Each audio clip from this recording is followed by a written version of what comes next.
Let me start things off today by asking you, the listener, a somewhat dangerous question. Uh-oh. Yeah, right. So who gets more jealous, men or women? That is definitely a trap. I mean, it totally is. But think about it for a second. Yeah. Did you instantly picture a specific gender? Or, maybe a specific X? Oh, I'm sure everyone listening immediately pictured someone very specific. Right. We all have an answer to that question. But the way we justify that jealousy in the real world is essentially this elaborate, highly choreographed PR campaign. It really is. So today, for this deep dive, we are stripping away the PR. We're looking at the messy psychology of jealousy from our source material, how it subtly morphs into a destructive force, and, well, what's actually hiding beneath the surface when we feel that green-eyed monster. Because it's rarely what we say it is. Exactly. It's kind of like, think of jealousy like a check engine light in a car. Like, nobody likes to see it pop up, and everyone claims their car is completely fine. Oh, it's just a glitch. But ignoring it, that usually leads to a total breakdown on the side of the highway. That is a perfect analogy, yeah. The justifications people use to ignore that check engine light are just fascinating because they reveal so much about our ego. Oh, totally. Like the source material opens up with this classic debate about the initial sting of jealousy. You have these really funny kind of hypocritical stereotypes. Right, like the stereotypical male response. Yes, where a guy confidently claims, I don't get jealous easily, but then the second his girlfriend mentions she's talking to a male friend, he starts asking a million questions. Who is this guy? Where did they meet? Exactly. What was the context? But he doesn't call it jealousy.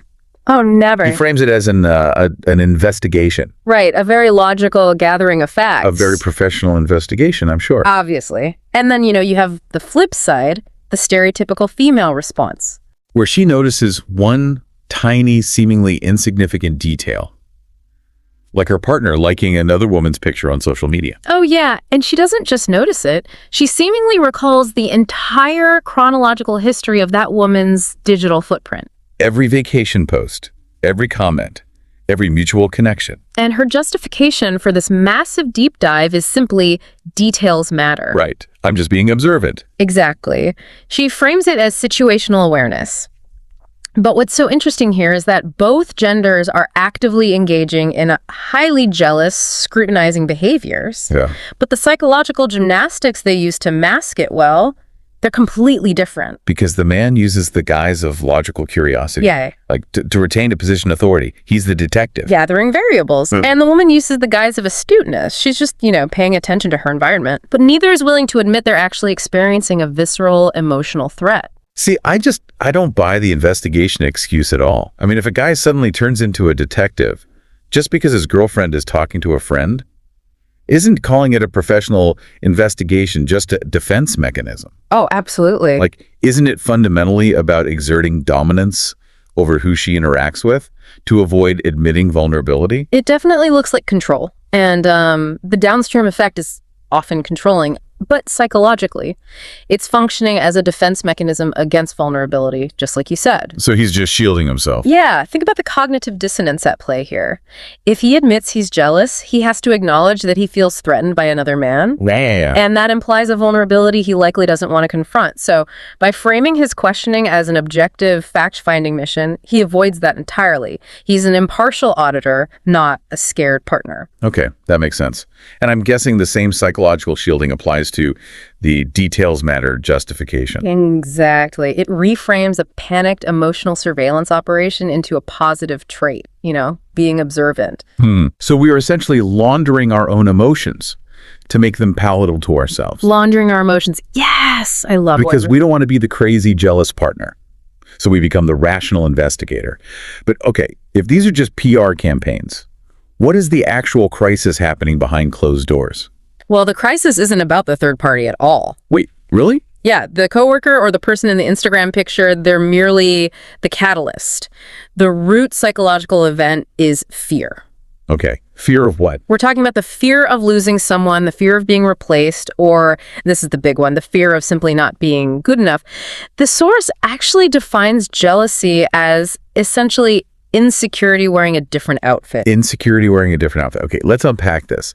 Because if we take that literally, projecting anger onto a partner's friend is like, well, it's like yelling at a mirror because you hate the clothes you have on. That is exactly it. You're attacking the reflection instead of dealing with the profound discomfort of your own inadequacy. That is the exact mechanism of projection, because the human brain is incredibly adept at avoiding internal pain. Oh, for sure. Sitting with that abstract, sinking feeling of, I am not worthy of love, I mean, that's agonizing. So it's far easier for the brain to externalize that pain. It finds a target. Right. It finds a tangible target, the text message, the coworker, the accent, and turns the internal anxiety into external anger.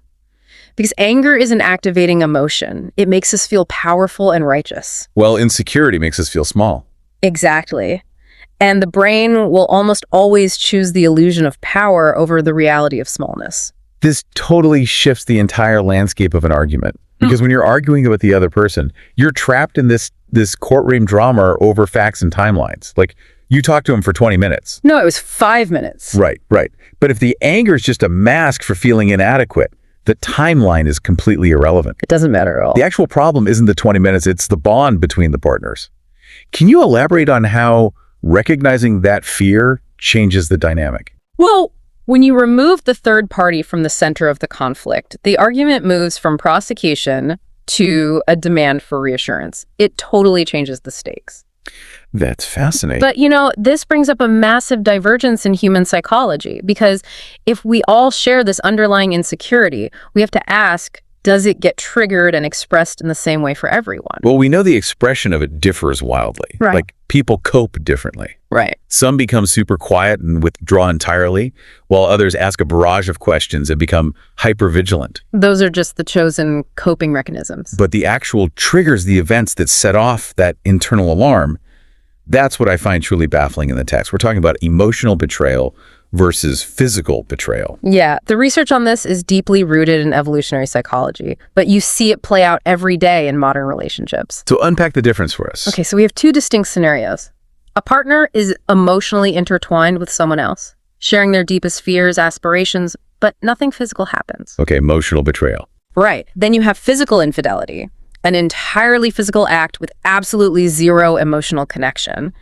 The data shows that different people will have vastly different, almost polarized reactions to these 2 scenarios. Okay, wait, I want to push back on this split, though. Okay. Because our source mentions people react very differently to emotional versus physical betrayal.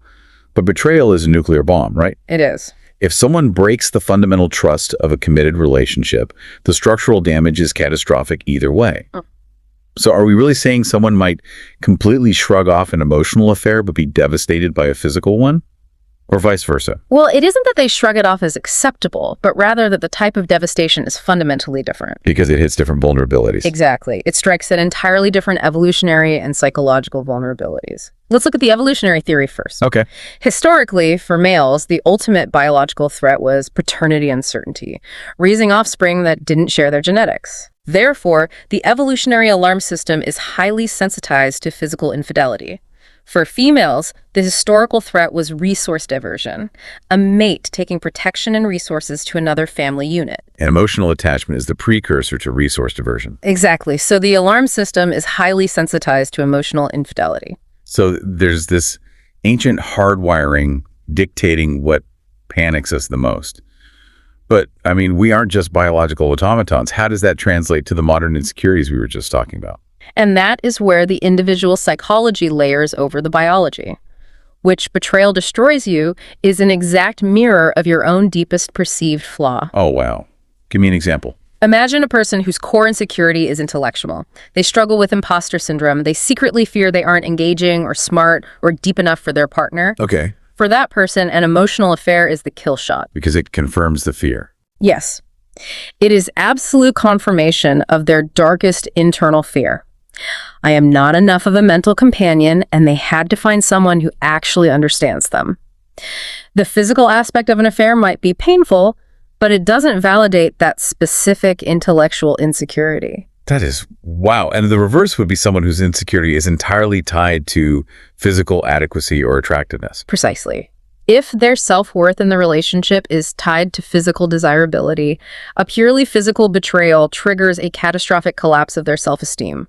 because it hits that specific nerve. Right. They might even rationalize an emotional affair, like, oh, they just needed someone to vent to about work, because it doesn't hit the nerve of physical inadequacy. The trigger is entirely dependent on which specific outfit their insecurity happens to be wearing. So we are basically just walking, talking algorithms, reacting to whichever internal button gets pushed. Pretty much. But, regardless of the trigger, whether it's emotional or physical, or the reaction is quiet distance or suspicious questioning, there's a dangerous tipping point. The escalation. Right. Where this internal insecurity turns outward and becomes toxic. The quiet insecurity doesn't always stay internal. It compounds. It moves from an emotion you feel to an action you take. And the transition from feeling to action is where the real danger lies. It is the escalation from isolated concern into systemic control. Like a slow leak in a pipe. You barely notice the drip until the ceiling caves in. Exactly. You don't wake up one day and decide to actively monitor your partner's life. It starts incredibly small. It's the casual glance over the shoulder when their phone lights up. It's the one innocent-sounding question about why a specific coworker is in the background of a photo. And then one innocent question becomes 10 questions. Right. The casual glance over the shoulder becomes, checking it every single day, waiting until they're in the shower to physically pick up their phone and check their messages. How does a person even realize they've crossed the line from a loving partner to a surveillance state? The psychology behind that escalation is just a devastating feedback loop. It's the exact threshold where jealousy stops being just an internal emotion and manifests as a tangible relationship problem. The moment love slowly turns into surveillance. I really want to dig into that concept, because how does a concerned partner become a warden? It seems like such a massive leap, but people fall into it constantly. The best way to understand the surveillance state is to view it as an autoimmune response within the relationship. An autoimmune response. Yeah. Your relationship has an immune system, trust, and communication designed to protect you from legitimate external threats. But when jealousy takes over, the system becomes hypervigilant. It stops recognizing the difference between a real threat and normal, healthy interactions. The white blood cells go rogue. You start attacking the healthy tissue of the relationship, the trust, the autonomy, the privacy. Until you destroy the very thing you were frantically trying to protect. That is terrifyingly accurate. You are literally destroying the host to save it. But why is it so hard to stop once you start checking? Like, if checking the phone makes you feel terrible, why does the brain crave doing it again the next day? Because of the illusion of certainty and the dopamine cycle. The brain hates uncertainty more than it hates bad news. Really? Oh, yeah. When you feel insecure, your brain demands resolution. So by checking the phone, you're taking an action. For the 5 seconds right after you check it and find nothing, you get a massive hit of relief. The anxiety drops. The relief is temporary. It's entirely fleeting because you didn't actually solve the insecurity. You just temporarily satiated the compulsion. So the brain learns that the only way to alleviate the anxiety is to perform the surveillance check again. And the cycle continues. And the threshold for what constitutes a threat gets lower and lower. Eventually, finding nothing doesn't mean they are innocent. To the hypervigilant brain, finding nothing just means they are getting better at hiding it. You're trying to solve an internal problem. Your own feeling of inadequacy with external control. And no amount of external surveillance will ever magically rewrite your internal sense of self-worth. You can't audit your way into feeling lovable. No, you can't. That is the tragedy of it. Yeah. The person doing the monitoring rarely feels like a warden. They feel like a victim acting in necessary self-defense. Always. So, okay, since we know how easily love can turn into surveillance, and we know the PR campaigns are a lie, that the root is fear. It was the actual blueprint for stopping that escalation before the damage is done. How do you rewire that reaction in real time? It requires a fundamental shift in how you communicate under stress. The text gives some really practical advice here. First, don't immediately accuse. Ask yourself the internal question, what exactly am I afraid of? Okay, find the fear. Right, because when the alarm bell rings, the default human response is the attack method. It's the fight or flight response mediated by the amygdala. You see a text message pop up, your heart rate spikes, and you immediately armor up. And the attack sounds like, who is she? Why is he texting you at 9 p.m.? You go immediately into the prosecution phase. You throw up the shield and draw a weapon. Exactly. And the attack method guarantees an argument because it forces the partner to defend themselves. Right. They aren't responding to your underlying pain. They're responding to the accusation. Precisely. The alternative, and really the only way to short-circuit this cycle, is the vulnerability method. Instead of attacking the stimulus, you communicate the internal fear. You say, I felt insecure when I saw that name pop up. Can we talk about it? Yes, that's the vulnerability method. See, here's where it gets really interesting.